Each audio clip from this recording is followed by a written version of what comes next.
Merci beaucoup. Au fait, j'aimerais parler des derniers jours. Quand les gens pensent aux derniers jours, ils se demandent le dernier jour de quoi? Dernier jour de qui? C'est beaucoup de questions que nous avons. Il y a une question particulière qu'il y a dans le cœur des hommes, c'est de savoir d'où on vient, où on va, qu'est-ce qui va arriver à la fin. C'est une quête que les gens cherchent. Par rapport aux origines des hommes, les gens parlent, par exemple, ils ont des théories. Les gens disent qu'il y avait eu un Big Bang à la création. D'autres disent après il y a eu évolution, il y avait des singes, les hommes sont venus. Il y a beaucoup de théories par rapport aux origines. Pourquoi? Parce que l'homme, lorsqu'il connaît son passé, cela lui permet de bien vivre son présent et de préparer le futur. Mais il y a aussi un très grand intérêt par rapport au futur, parce que le futur, c'est quelque chose qui fait peur, on ne maîtrise pas, on se pose des questions, les gens se posent ce genre de questions, d'où je viens, où je vais, après ma mort, qu'est-ce qui va arriver? Qu'est-ce qui va arriver à cette terre? D'ici quelques millions d'années, est-ce qu'on aura toujours cette terre? Ce sont ces questions que les gens ont. Ce qui fait que vous allez voir que, par exemple, dans les cultures, les gens, les diseurs de bonne aventure, ils ont un grand succès. Pourquoi? Parce qu'ils prédisent l'avenir. Les gens vont les voir pour qu'on lise sur leurs mains. Ils lisent les tarots parce qu'ils veulent connaître le futur. Alors, et ces gens font de l'argent parce qu'ils racontent des choses sur le futur. Et puis, il y a maintenant dans le courant chrétien, il y a l'aspect prophétique. Les gens vont voir les prophètes. Pourquoi? Parce que l'homme veut connaître, il veut avoir une certaine maîtrise par rapport au futur. Dans certains milieux comme ici, les gens vont voir les sangoma.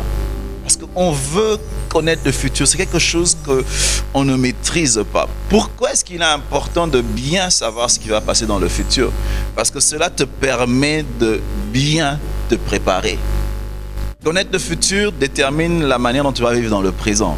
C'est comme ça que nous estimons qu'en tant qu'Église, en tant que chrétien, la connaissance des choses qui vont arriver dans le futur est très importante parce que cela va déterminer la manière de vivre dans le présent.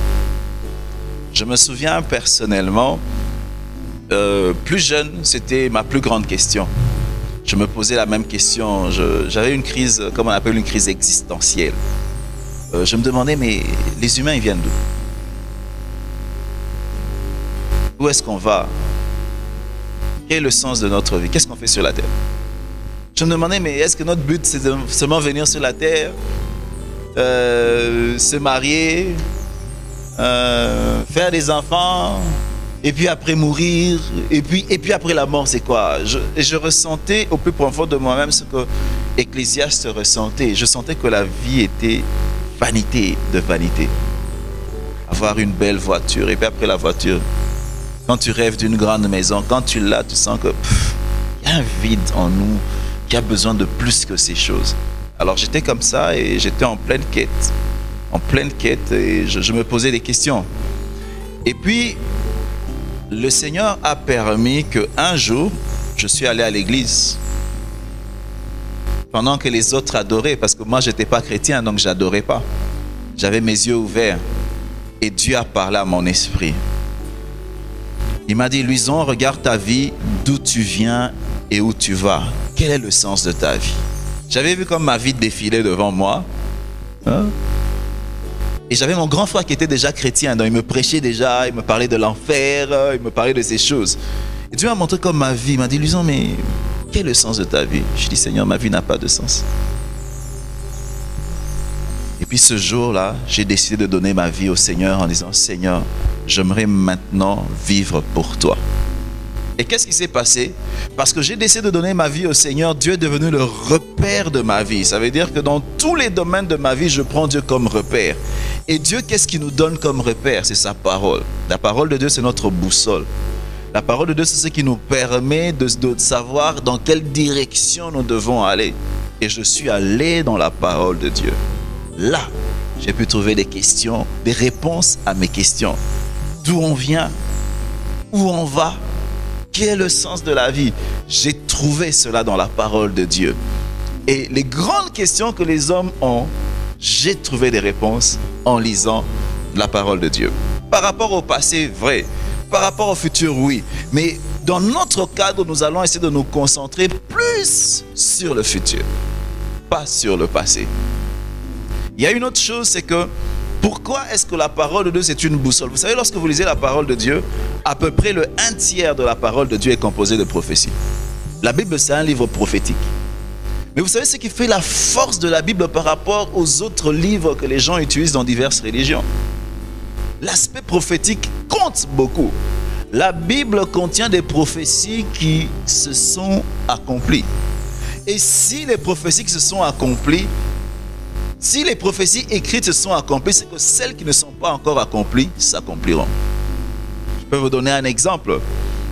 Par exemple, pour ceux qui connaissent l'histoire, en 1948, il y a un événement spécial qui est arrivé en Israël. Le peuple, le monde s'est rassemblé. Ils ont décidé de dire, ok, maintenant nous allons demander aux Juifs de rentrer chez eux. Et c'est là la naissance de l'État d'Israël, 1948. Mais c'est une prophétie qui a déjà été donnée dans le livre d'Ésaïe. 700 ans avant Jésus-Christ, il y avait une prophétie disant que le peuple d'Israël qui était dispersé reviendrait chez lui. Ils reviendront. Mais la prophétie est arrivée en 1948. Ça veut dire à plus de 2500 ans après. Il y a eu des prophètes qui sont levés, ils ont parlé, ça s'est accompli. Il n'y a pas que ça. Parlons par exemple de Jésus-Christ, de sa naissance. Lorsque nous lisons dans Ésaïe 7 au verset 14, la Bible parle de la naissance de Jésus à travers une vierge. Et lorsque nous regardons dans Matthieu 1, verset 18 à 25, nous voyons Jésus naître d'une vierge. Mais la prophétie, c'est combien d'années? 700 ans après. Bon, les détails. Né d'une vierge. Parlons encore de Jésus, on dit qu'il serait né à Bethléem. Là, c'est dans Michée 5, 2. Et lorsque vous lisez dans Matthieu 2, 1, ça s'est réalisé. Donc la Bible est assez précise. La mort de Jésus-Christ, lui-même en parle dans Marc 10, à partir du verset 32 à 34. Et ça s'accomplit dans Luc 23. Donc la Bible parle des choses et des choses qui arrivent. La Bible a parlé aussi que Jésus serait enterré parmi les riches. Dans Ésaïe 53, on dit qu'il aura son tombeau parmi les riches. Et lorsque vous lisez la Bible dans Matthieu 27, à partir du verset 57 à 60, réellement, Jésus a été enterré parmi les riches. Non seulement ça, Jésus aussi parle de la destruction de Jérusalem. Lorsqu'il était encore en vie, non, Jérusalem serait détruite. Dans Matthieu 24, 1 à 2. En l'an 70 après Jésus-Christ, les Romains sont venus, ils ont détruit Jérusalem. Donc, la Bible est faite des prophéties qui se sont réalisées. Si les choses accomplies, dites, se sont accomplies, c'est que celles qui sont dites, qui ne sont pas encore accomplies, s'accompliront. Pourquoi j'ai parlé de Jésus? Jésus, c'est comme le centre dans la prophétie. Que ce soit dans l'Ancien Testament jusqu'au Nouveau Testament, à partir déjà de Genèse 3, lorsque la Bible parle de la postérité de la femme, parle déjà de Jésus. Jésus est le fil conducteur des prophéties de l'Ancien Testament jusqu'au Nouveau Testament et jusque là où on est en train d'aller.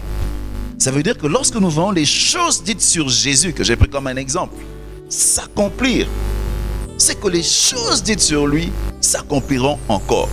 C'est comme ça que lorsque nous parlons encore des derniers jours, l'une des choses particulières sur laquelle nous allons nous attarder, ça sera le retour du Seigneur Jésus-Christ. Pourquoi on parle de derniers jours? Les derniers jours ont commencé, ça dépend de beaucoup de vues. Certains voient le dernier jour ayant commencé lors de la Pentecôte, comme il a été dit dans le livre de Joël, le Saint-Esprit. Dans les derniers jours, je répandrai de mon esprit. Certains prennent le début des derniers jours lorsque Jésus est venu sur la terre. Ce n'est pas un problème. Mais ce que nous devons comprendre, c'est qu'en tant qu'Église, l'Église est née déjà dans les derniers jours. Les derniers jours ont commencé depuis plus de 2000 ans. Nous sommes dans les derniers jours. Mais il ne faut pas oublier que pour Dieu, un jour, c'est comme 1000 ans. Et 1000 ans, c'est comme un jour. Quand on parle des derniers jours, c'est par rapport à l'horloge de Dieu. Israël, dans le domaine prophétique, c'est l'horloge de Dieu. Quand les signes par rapport aux choses qui vont arriver doivent être vus premièrement par rapport à Israël. Parce que 1000 ans, c'est comme un jour. La terre existe depuis longtemps. Et lorsque nous parlons des derniers jours, c'est aussi les derniers jours par rapport à notre terre et par rapport aussi à nous, humains, sur cette terre. Parce qu'un jour, Dieu mettra fin à tout ce que nous voyons. Qu'est-ce que j'aimerais dire? Pendant tout le temps que nous allons passer en train de parler des derniers jours, je parlerai des événements qui vont arriver. Je parlerai des caractéristiques qu'il y a dans les derniers jours, au milieu des hommes. La Bible parle des guerres, des bruits de guerre. Au milieu des genres d'hommes qui vont exister. On dit que dans les derniers jours, il y aura des temps difficiles parce que les hommes deviendront mauvais. Et je parlerai des derniers jours par rapport aux signes qu'il y a dans l'Église. On parle de l'effusion du Saint-Esprit à un autre niveau. On parle aussi de la manifestation des faux prophètes, des faux docteurs, des hérésies. Ce sont les caractéristiques des derniers jours.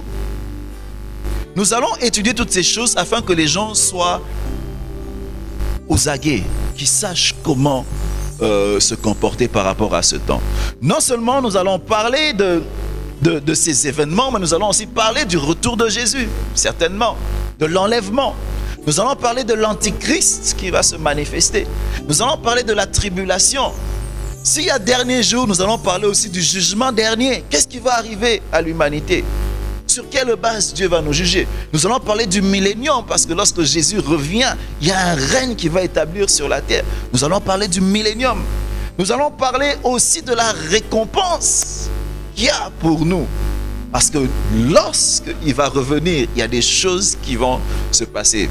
C'est comme ça que je dis qu'en fait, pour moi, aujourd'hui, c'est juste introduire, mettre de l'eau comme... mettre un peu... créer un intérêt par rapport à la chose, de manière à ce qu'à la prochaine émission, nous puissions y aller étape par étape. Parce que les derniers jours englobent beaucoup de choses. Mais le point central, c'est le retour du Seigneur et nous devons être prêts par rapport à ça. Donc pour aujourd'hui, c'est plus une introduction et à la prochaine émission, nous allons aller dans les détails.